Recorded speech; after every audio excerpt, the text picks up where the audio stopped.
Nehemiah chapter 1. The words of Nehemiah, son of Hakaliah. In the month of Chislev, in the 20th year, while I was in Susa, the capital, one of my brothers, Hanani, came with certain men from Judah. And I asked them about the Jews that survived, those who had escaped the captivity, and about Jerusalem. They replied, "The survivors there in the province who escaped captivity are in great trouble and shame. The wall of Jerusalem is broken down, and its gates have been destroyed by fire."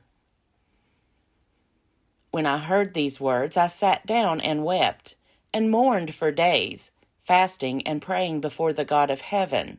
I said, "O Lord God of heaven, the great and awesome God who keeps covenant and steadfast love with those who love him and keep his commandments, let your ear be attentive and your eyes open to hear the prayer of your servant that I now pray before you, day and night for your servants, the people of Israel, confessing the sins of the people of Israel, which we have sinned against you.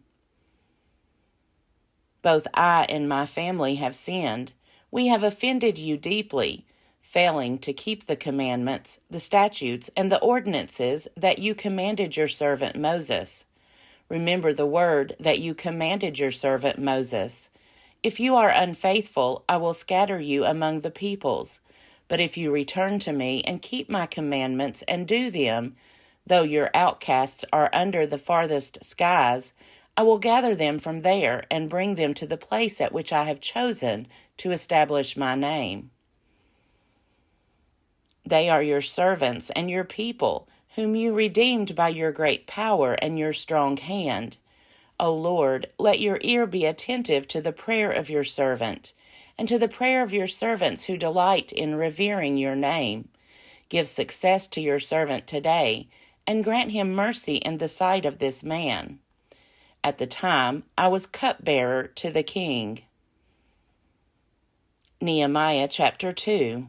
In the month of Nisan, in the 20th year of King Artaxerxes, when wine was served him, I carried the wine and gave it to the king. Now, I had never been sad in his presence before. So the king said to me, "Why is your face sad, since you are not sick? This can only be sadness of the heart." Then I was very much afraid. I said to the king, "May the king live forever. Why should my face not be sad, when the city, the place of my ancestors' graves, lies waste, and its gates have been destroyed by fire?" Then the king said to me, "What do you request?" So I prayed to the God of heaven. Then I said to the king, "If it pleases the king, and if your servant has found favor with you, I ask that you send me to Judah, to the city of my ancestors' graves, so that I may rebuild it." The king said to me, the queen also was sitting beside him, "How long will you be gone, and when will you return?" So it pleased the king to send me, and I set him a date. Then I said to the king, "If it pleases the king, let letters be given to me to the governors of the province beyond the river, that they may grant me passage until I arrive in Judah, and a letter to Asaph, the keeper of the king's forest, directing him to give me timber to make beams for the gates of the temple fortress, and for the wall of the city, and for the house that I shall occupy." And the king granted me what I asked, for the gracious hand of my God was upon me. Then I came to the governors of the province beyond the river, and gave them the king's letters. Now the king had sent officers of the army and cavalry with me.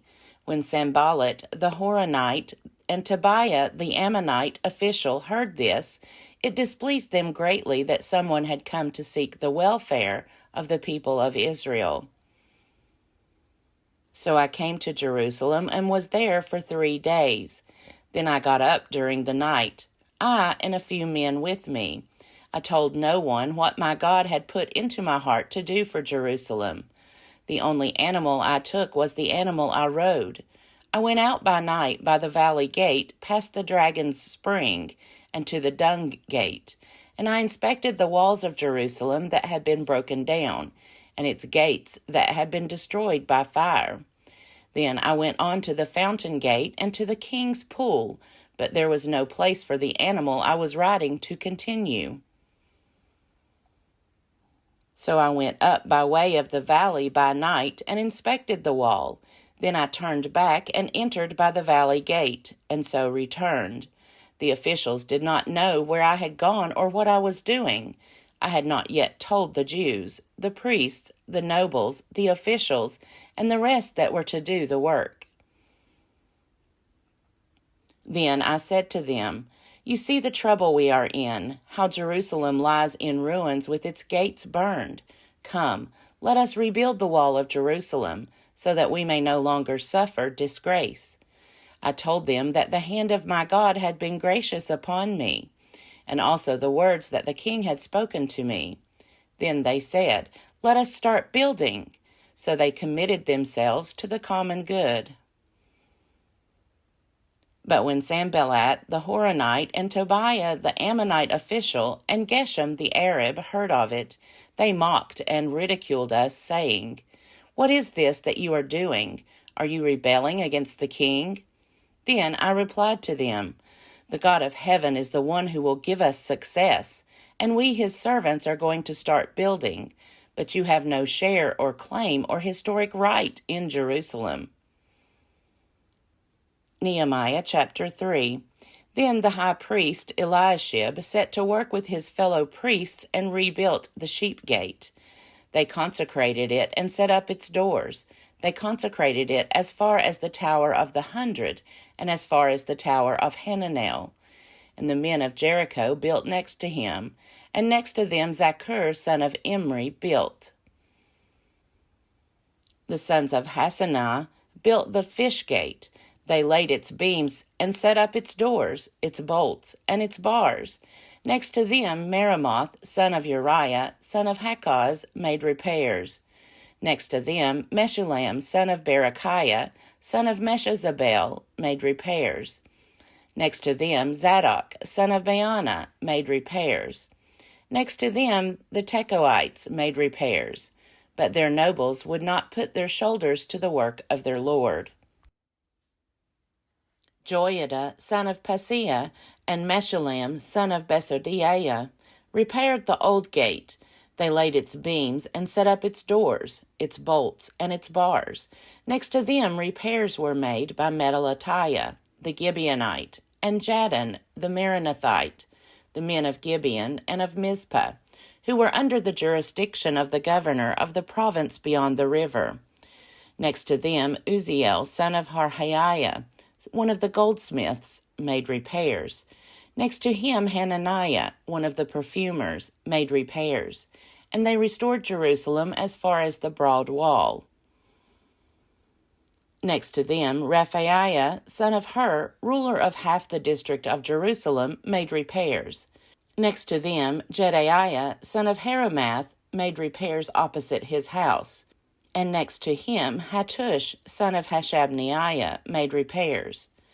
Malchijah, son of Haram, and Hashub, son of Pahath-Moab, repaired another section and the tower of the ovens. Next to him Shallum, son of Hallohesh, ruler of half the district of Jerusalem, made repairs, he and his daughters. Hanun and the inhabitants of Zanoah repaired the valley gate. They rebuilt it and set up its doors, its bolts, and its bars, and repaired 1,000 cubits of the wall, as far as the dung gate. Malchijah, son of Rechab, ruler of the district of Beth-Hakerem, repaired the dung gate. He rebuilt it and set up its doors, its bolts, and its bars.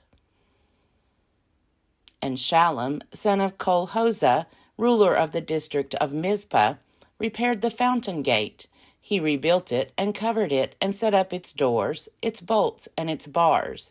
And he built the wall of the pool of Shelah, of the king's garden, as far as the stairs that go down from the city of David. After him, Nehemiah, son of Azbuk, ruler of half the district of Beth-zur, repaired from a point opposite the graves of David, as far as the artificial pool and the house of the warriors. After him the Levites made repairs. Rehum, son of Bani, next to him Hashabiah, ruler of half the district of Keilah, made repairs for his district. After him their kin made repairs. Binnui, son of Henadad, ruler of half the district of Keilah, next to him Ezer, son of Jeshua, ruler of Mizpah, repaired another section opposite the ascent to the armory at the angle. After him Baruch, son of Zabbai, repaired another section from the angle to the door of the house of the high priest Eliashib. After him Meremoth, son of Uriah, son of Hakkoz, repaired another section from the door of the house of Eliashib to the end of the house of Eliashib. After him the priests, the men of the surrounding area, made repairs. After them Benjamin and Hashub made repairs opposite their house. After them Azariah, son of Maaseiah, son of Ananiah, made repairs beside his own house. After him Binnui, son of Henadad, repaired another section, from the house of Azariah to the angle and to the corner. Palal, son of Uzai, repaired opposite the angle and the tower projecting from the upper house of the king at the court of the guard. After him Pedaiah, son of Parosh, and the temple servants living on Ophel made repairs up to a point opposite the water gate on the east and the projecting tower. After him the Tekoites repaired another section opposite the great projecting tower as far as the wall of Ophel. Above the horse gate the priests made repairs, each one opposite his own house. After them Zadok, son of Immer, made repairs opposite his own house. After him Shemaiah, son of Shechaniah, the keeper of the east gate, made repairs. After him Hananiah, son of Shelemiah, and Hanun, sixth son of Zalaph, repaired another section. After him Meshullam, son of Berechiah, made repairs opposite his living quarters. After him Melchijah, one of the goldsmiths, made repairs as far as the house of the temple servants and of the merchants, opposite the muster gate, and to the upper room of the corner. And between the upper room of the corner and the sheep gate, the goldsmiths and the merchants made repairs. Nehemiah chapter 4. Now when Sanballat heard that we were building the wall, he was angry and greatly enraged, and he mocked the Jews. He said in the presence of his associates and of the army of Samaria, "What are these feeble Jews doing? Will they restore things? Will they sacrifice? Will they finish it in a day? Will they revive the stones out of the heaps of rubbish, and burned ones at that?" Tobiah the Ammonite was beside him, and he said, "That stone wall they are building, any fox going up on it would break it down.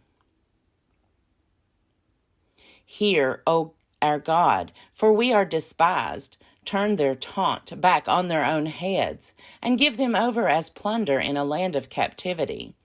Do not cover their guilt, and do not let their sin be blotted out from your sight, for they have hurled insults in the face of the builders."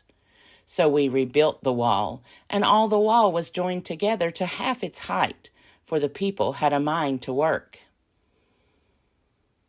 But when Sanballat and Tobiah and the Arabs and the Ammonites and the Ashdodites heard that the repairing of the walls of Jerusalem was going forward and the gaps were beginning to be closed, they were very angry, and all plotted together to come and fight against Jerusalem and to cause confusion in it.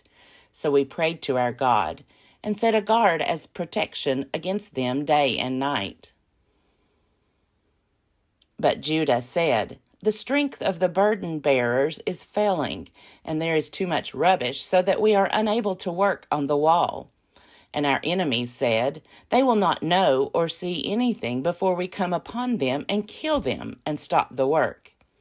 When the Jews who lived near them came, they said to us 10 times, "From all the places where they live they will come up against us."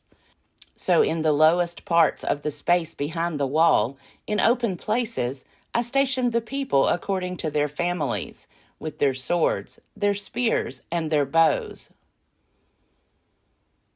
After I looked these things over, I stood up and said to the nobles and the officials and the rest of the people, "Do not be afraid of them. Remember the Lord, who is great and awesome, and fight for your kin, your sons, your daughters, your wives, and your homes." When our enemies heard that their plot was known to us, and that God had frustrated it, we all returned to the wall, each to his work. From that day on, half of my servants worked on construction, and half held the spears, shields, bows, and body armor, and the leaders posted themselves behind the whole house of Judah, who were building the wall. The burden bearers carried their loads in such a way that each labored on the work with one hand, and with the other held a weapon, and each of the builders had his sword strapped at his side while he built. The man who sounded the trumpet was beside me. And I said to the nobles, the officials, and the rest of the people, "The work is great and widely spread out, and we are separated far from one another on the wall. Rally to us wherever you hear the sound of the trumpet. Our God will fight for us." So we labored at the work, and half of them held the spears from break of dawn until the stars came out. I also said to the people at that time, "Let every man and his servant pass the night inside Jerusalem, so that they may be a guard for us by night, and may labor by day." So neither I, nor my brothers, nor my servants, nor the men of the guard who followed me ever took off our clothes. Each kept his weapon in his right hand.